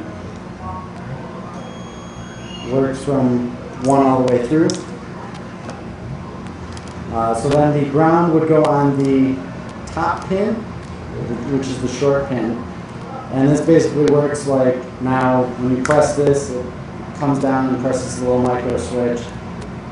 If you had these reversed and had it any other way, it might work as if the button is always being pressed until you press it. So just make sure that the action one is always the top and the middle, and the ground is always on top. And you basically just wire the whole control panel like that. Even your joysticks, it's still just 4 different buttons. If you press up, you're hitting this one, so it's all pretty much the same setup. And knowing that you can make alterations to games and change up how they're played. Like you could replace a joystick and just make it have 4 buttons. They do often now in fighting games, they make hitboxes. So it's really popular with Mortal Kombat and Street Fighter. So there'd be no joystick at all. It would just be a separate button for up, down, left, and right. And if you wanted any diagonals, you just hit 2 buttons at the same time. So, but yeah, we should probably have this done later tonight, assuming the monitor mount's not too terrible to work with. But that's What do you use for monitor mounts? Oh, we use whatever's handy. It's like we'll build stuff out of wood. What do you usually find is good enough? Oh yeah. Normally we just use like 3/4 inch particle board. It's pretty durable enough. Well, it really depends though, but that's pretty much the standard. Right. You buy a certain monitor to put in my cabinet because the mounting will be different. It'd be quality existing midway heavy duty mounting and replace it with something else. For sure. And that connection never did that. It's a lot, again, it's like this stuff is so old, you can't go out and just buy your monitor style mount and put it into your cabinet. It's a lot of times you just have to make stuff on the fly. And I had to re-drill holes in the new one I bought, so into the existing house. That at least worked. it's there's no wrong way to do it. Like if it has a monitor in there, like we've had some cabinets that we've ended up building out that they stick out past the back door, and then we have to make new back doors and weird things that keep the monitor intact inside. So none of it's wrong. It's if you're trying to go for an accurate restoration, that's a different story. But whatever's aesthetically pleasing to. I didn't know that you can rotate the monitors. Yeah, even Like you said that the game's playing sideways, and then you're just going to rotate the monitor. Yeah, the monitors are all pretty much the same. Like it's just the game orientation that changes. Because you can't change. There's no other button or nothing to change the game. There's usually nothing that changes it from being vertical to horizontal. There is oftentimes, like, if the game is upside down, instead of taking the monitor out and physically flipping the monitor, a lot of times it's in the dip switches that you can flip the monitor. Yeah, that one has a flip. This one does. I appreciate you looking that up. Yes. Because I have one that it's upside down, and it has those switches. Yeah, it's I never most tried likely. those. It's just wondering how do you get it right set up. Yeah, it's most likely on there. Otherwise, there's a 4-pin harness that what color is that? It's on the back of that. Yeah, there's a red, green, blue, yellow harness that you can cut and reverse their positions, and then it'll put it right side up. But most of the time, it's on. That's this back one? Yeah. Oh, my. So you just like wherever they're set, you can just. Usually, it depends on. It depends on the harness. A lot of times, you'll have to cut the harness to make it work right. But it's usually the easiest and quickest way. I would definitely check the dip switches for the game first, because like that, it's usually intended for that. Like they planned ahead and made it so that you could just change it on the board instead of having to cut harness and stuff. So if I get on the line with that place and find out the setting on there, and they tell you how. Yeah. What game is it?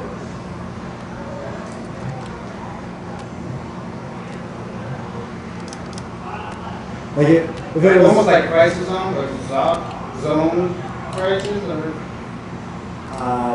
it's that one where you put on the big machine, blue machine, Crisis that's Zone. by the door. I don't know if you remember. yeah, if you type like Oh, it's Crisis, like Time Crisis. Time Crisis? Time Crisis, is that what it is?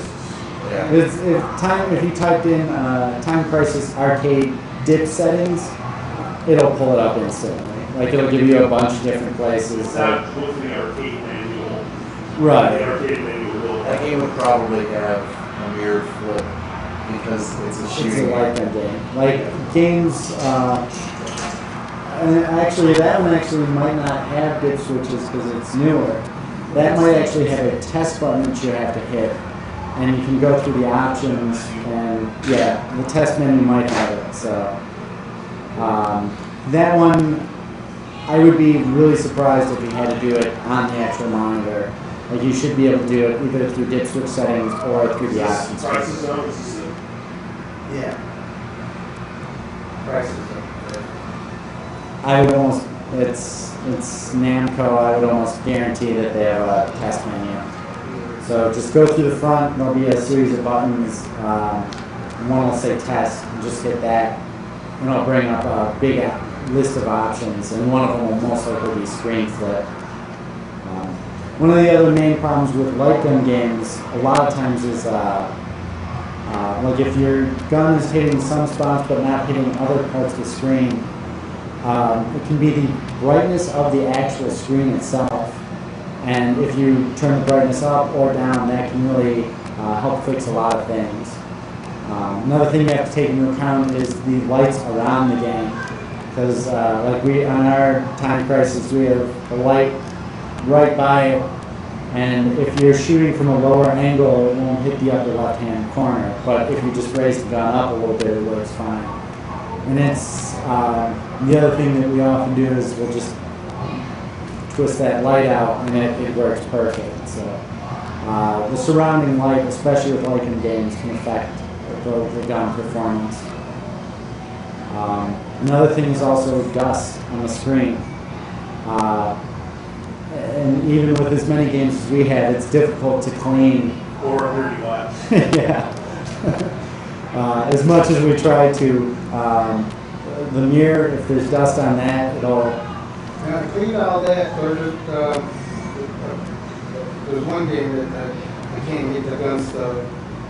It'll work in certain spots, but it won't work in all. It'll, when you bring the test gun up and it says shoot these quarters out, it'll shoot, say like there's 4, it'll shoot 3 of them out, it won't shoot the 4th one out. I would turn the brightness up on the screen a little bit and see if that does anything. Because the brightness and contrast affect Lycan games a great deal. So, Lycan games they're tough in an arcade to keep up and running because a lot of points of failure. Like the guns themselves, like people usually they'll be shooting the gun and then just drop it and run off, go play something else. And it's just a lens in there and there's not a lot, and they're very heavily prone to go bad, those light guns. Like our Carnival gun, we were fixing that like every week. It was just like a weekly thing. So it's definitely, if you try everything else, I'd try swapping the guns out, but hopefully that's the last resort. That sounds good. And so, was there any questions that anybody had on wiring or? But just, I noticed that it's a twin board. Why is it a twin board? That's really from just the evolution of games. Like, they used to, there's games like Frenzy right there. Like that's one game. You've got like your main board, your ROM board, your sound board, your video board, and they condensed them down to like this. Like, I forget what year this came out, but this was still pretty early. Oh, okay. But yeah, it's they would often make like backboards that work like motherboards. They really got more into that. Actually, again, later in the arcade board history, like companies like Capcom would put out a motherboard, like for a system like called the CPS 2, that had a motherboard that you could play. You would just swap the top board out, but you wouldn't have to keep buying the bottom board. So it was basically like a very upgradable arcade unit. And again, it worked very much like console cabinets or home consoles. Made it very easy for operators. It was really popular in the fighting game era when Capcom was putting out like X-Men, Marvel superheroes, X-Men versus Street Fighter. Instead of buying a whole new cabinet and having to rewire everything, they would just pop one board out, put a new one in. And it really cut costs down within the industry. But for this one I'm pretty sure is just a proprietary board. They just didn't have the space and just needed to. This is another big problem, especially with dual boards, is the ribbon cables.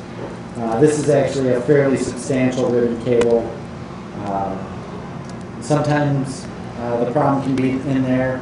Never fun, but you can always test continuity from one board to the other. Just can be a time-consuming thing, but it can be better to find out that you just need to replace a ribbon cable versus having board work done. So always a good place to start.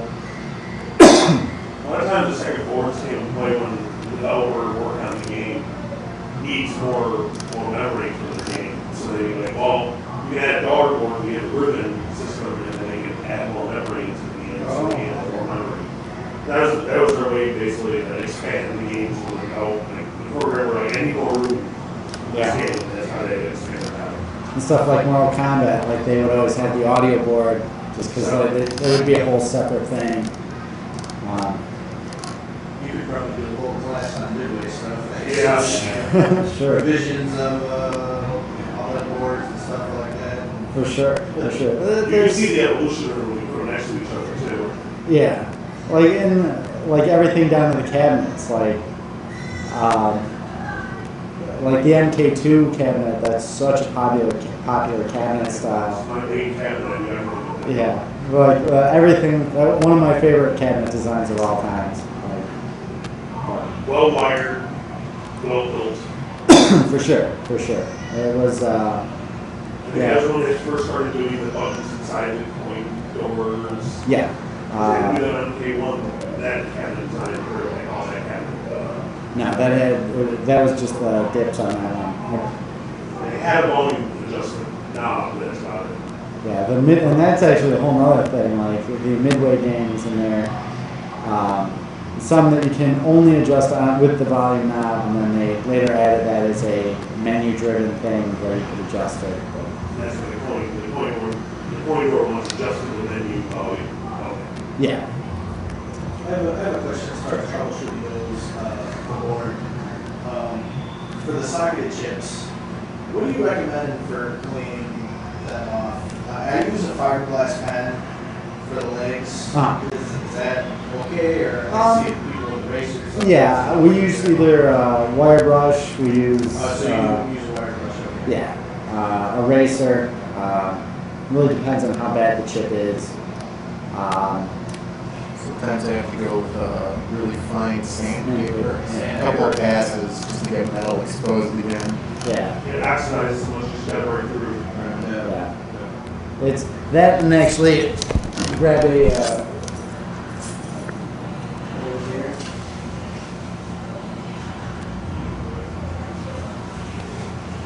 one of the easiest.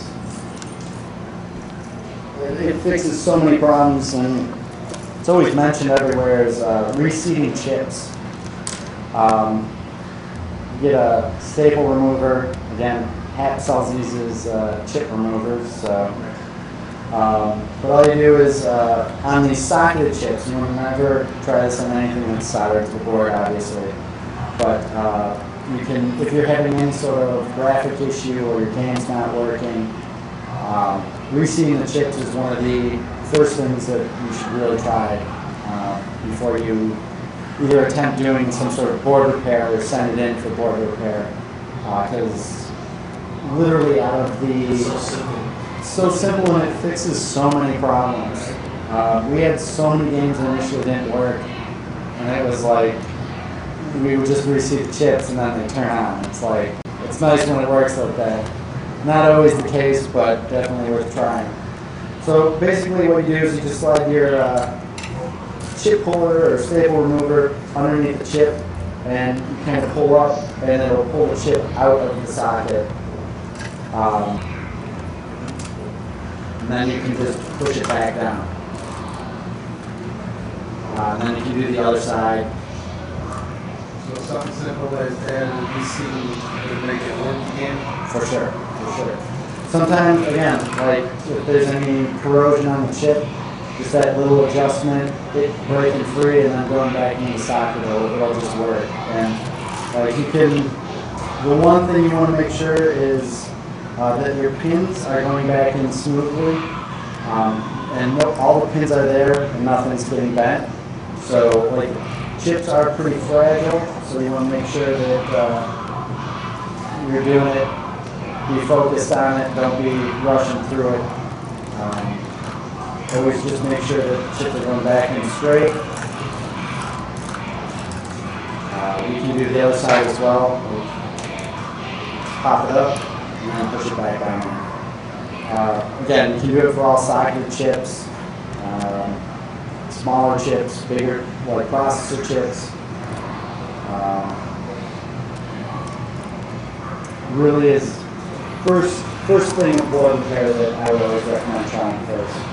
Then also cleaning the board contacts is another thing that can fix a lot of stuff. Again, just take the eraser, and just go over a little bit, wipe it off, and put your harness back on. a lot of times that can fix a lot of It's things. equivalent to blowing the NES. But better, you don't want to blow because that adds water or Yeah, very similar to that. exactly what you're doing pretty much. That's what a Q-tip's for. So, does anybody else have any minor board repair questions like that, or? Nope. How often have you had to replace and rework a ship? Are you guys doing that in-house or you We do do it in-house. It's pretty infrequent. Occasionally, if you start a game up, midway games again, great for this because they have a full diagnostic So screen. you just shows- rate what's shipper? They'll show exactly what's not working. Our game we just put up Total Carnage ran for 2 days, and then it developed a ROM issue. And took the ROMs out. The ROMs were bad, so we rerun those. All over. There's 4 of them there. Usually, fortunately, another very useful, again, we don't have any emulation here at the arcade, but main, great resource for getting data off the RAM chips and ROM chips. We have a ROM burner here, so we just throw them in. You use Will? What's ours? Yeah, what's ours? ROM burner here? Oh, it's top one. It's top. Top one? Yeah, we haven't had to do it too many times. Currently, just on Total Carnage and Darius, which we're still getting working. Actually, it's interesting because Total Carnage it gave was actually the buffer that was causing those chips to error. So the chips were actually fine, but giving any indication of where the problem is so beneficial, like with those diagnostic screens. But again, like they're having an issue with Frenzy, and that's like where do you start? It's like it could be on any one board, it could be on any one table, so it's really just a matter of trial and error. Fortunately, that super rare board set, fortunately we have 2 of them, so we're able to like mix and match boards in until we find the problem, but still super time consuming, especially when the game doesn't air out right away, like it has to be played for 45 minutes to an hour. So. Are there any other questions on what we've covered so far, or game specific stuff that you might have to work on, or? I should have brought it in MK2. I just picked it up last weekend. Well, I got everything wired up right, but I think the monitor needs to get speed up. I'm getting better. Like for that, like if the power is going into it, if the tube is lighting up, sometimes monitors especially, it can be just like a fuse on the monitor. Yeah, it's a K7000. Okay. But I didn't see this fuse like inside. Is that where it's pretty much located? K7000, I think there's. A lot of stuff's on the back, closest to the tube. Yeah, it's not easy to get to. Maybe I should check that first. Yeah. It's. Have you tried the boards in there? Alright. Try that too. To make sure that'll if you know it works when you know it works in another cabinet. I'm getting no glow, so. No go. If you're not getting any That's bugs. probably not. Do you hear the sound at all? Oh yeah. Okay. Yeah, I can hear everything. I was getting 2 bongs for a while, then I just bong or ding, whatever you want to call it, but I just power supply got like that and now it's. It's also probably waiting for you to hit a button to bypass the CMOS clear. Yeah. Oh yeah, that's another thing. The other thing, like obviously if you're not getting any glow, like it's not turning on, check the power going in. If you were getting glow, check the brightness because sometimes it'll just slip down and it's working, it's just too dark. And we had a Afterburner was a great example of that. Like we kept having it going black screen and we're like, why? They would test over there and it was like, it's fine, it's fine. the cabinet was shaking itself in such a way that it was just turning the brightness down. Some pots get loose. Yeah, yeah. And you can hot melt glue in place. Like that's a lot of times you'll see hot melt glue locking things in place. Yeah. You can always just pick that stuff off, but sometimes it's there for a reason. But anyway, I think we're going to take a small break and then come back and do probably either soldering or something. Does anybody have a preference of anything else they want to specifically learn? We're going to be doing probably 15 to 20 minutes and we'll do some soldering. Thanks. Thank you. Yeah.